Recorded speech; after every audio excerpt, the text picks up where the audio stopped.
Mark Strassman is standing by there in Fayetteville, North Carolina for us. And again, Mark, there are many different sorts of concerns with regard to the floodwaters there in the state. We see more evidence, in fact, behind you. Yeah, no question. I mean, Josh, I want to show you something here. Take a look. This used to be a man-made community lake for these homes around here. It's just a giant mud hole now. And so here's what happened. When the 15 inches of rain from Matthew fell, it crumbled a road that held all this water in place, and the water went draining out of the lake and rushing into the next town and just flooded that town. And that's why you have these kind of flooding issues all over. I mean, it's crazy. Take a look at this power pole. So you have 135,000 North Carolinians without power.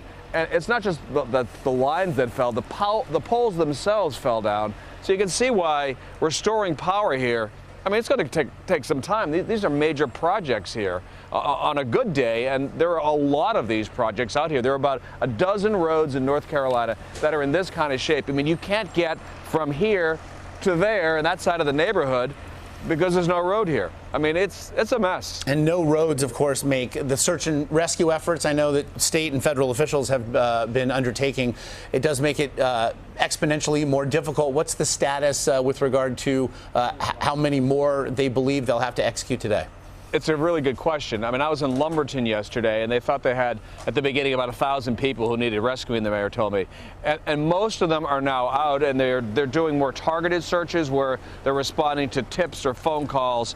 But they're still occasionally stumbling on people they didn't know about. And we actually talked to a woman yesterday who could not wave down the attention of rescue helicopters. She was deep into the city. And her son, who was worried about her, hadn't heard from her, drove 16 hours from Michigan, 16 hours, and borrowed a boat with a cousin and pulled mom to safety by himself. And the worry is that there are more people like that out there still in flooded homes that they don't know about.